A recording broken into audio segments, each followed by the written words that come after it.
అయోధ్య రాముల వారిని తలుచుకోకుండా ఉండలేము. అలాగే అయోధ్య పూజా సామాగ్రి కూడా వాడకుండా ఉండలేము. అయోధ్య పూజా సామాగ్రి వాడండి, మీ పూజని పరిపూర్ణం చేసుకోండి. డీలర్షిప్, డిస్ట్రిబ్యూషన్, హోల్సేల్ కై సంప్రదించవలసిన నంబర్లు. ఏపీలోకి 7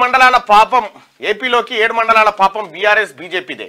వాటి కోసం పోరాటం చేస్తానన్న కేసీఆర్ 10 ఏళ్లు పట్టించుకోలేదు. డిప్యూటీ సీఎం బట్టి విక్రమార్క. బీఆర్ఎస్ నేతలు ఇకరైనా దీక్షలు చేయాలి. పెండింగ్ సమస్యలపైనే రేవంత్ చంద్రబాబు భేటీ. రుణమాఫీపై త్వరలోనే జీవో అసెంబ్లీలో చర్చించాకే రైతు భరోసా అమలు చేస్తామని వెల్లడి.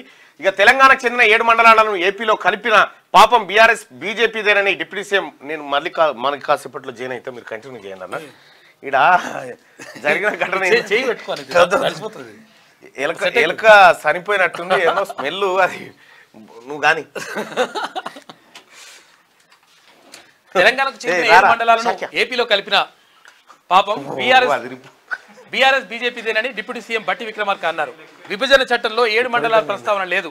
కేంద్రంలో బీజేపీ అధికారంలోకి వచ్చిన తర్వాత ఆర్డినెన్స్ లో 7 మండలాలను ఏపీలో కలిపారు. బీఆర్ఎస్ బీజేపీ నిర్వాకం వల్లే ఆ 7 మండలాలు ఏపీలో విలీనమయ్యాయి.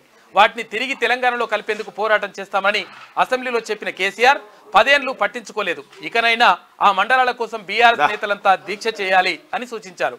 10 ఏళ్ల పాలనలో కేసీఆర్ చేసిన తప్పులే ఆయనను వెంటాడుతున్నాయని అన్నారు. అయితే రాబోయే 15 ఏళ్లు తామే అధికారంలో ఉంటామని కేసీఆర్ చెప్పేవన్నీ కళ్ళబొల్లి కబుర్లే. అయితే కారు సారు 16 అని చెప్పిన వాళ్ళు 0 వచ్చిన విషయం మర్చిపోవద్దు అని చెప్పేసి ఉప ముఖ్యమంత్రి బట్టి విక్రమార్క అంటా ఉన్నారు. అయితే ఏపీలో 7 మండలాల పాపం 100% బీఆర్ఎస్దే. ఎందుకంటే ఇప్పుడు మాట్లాడుతూ ఉన్నాడు హరీష్ రావు. అంటే వచ్చి ఏమంటుండంటే అది 7 మండలాల గురించి మాట్లాడుర్రి అట్టిట్లా అని అంటున్నాడు. మరి 7 మండలాల గురించి ఏం చేసినావు నువ్వు? 10 ఏళ్ళు మీరే అధికారంలో ఉన్నారు కదా, మీ మామ మీరే ఉన్నారు కదా, మరి ఏం చేసిరని చెప్పేసి అడుగుతా ఉన్నారు బట్టి విక్రమార్క ఉప ముఖ్యమంత్రి. ఇక భగీరథపై చెప్పిందంతా బోగసేనా? 23,824 గ్రామాలకు గాను 1156 గ్రామాలకే నీళ్ళు ఇస్తున్నారా? ఇంటింటికి నీళ్ళు ఇచ్చామని గత ప్రభుత్వం చెప్పినంత అంతా అబద్ధమేనా అని చెప్పేసి, వట్టిదేనా అని చెప్పేసి ఉప ముఖ్యమంత్రి అంటా ఉన్నారు అధికారులను ప్రశ్నించిన డిప్యూటీ సీఎం. అయితే ఏం చెప్పాడు కాక, 23,824 గ్రామాలకు నేను ఏది మిషన్ భగీరథ నీళ్ళు ఇస్తున్నా, మొత్తం అందరికీ నీళ్లు రాకపోతే, నల్ల తిప్పితే నీళ్లు రాకపోతే మాకు ఓటేయద్దని చెప్పిండు.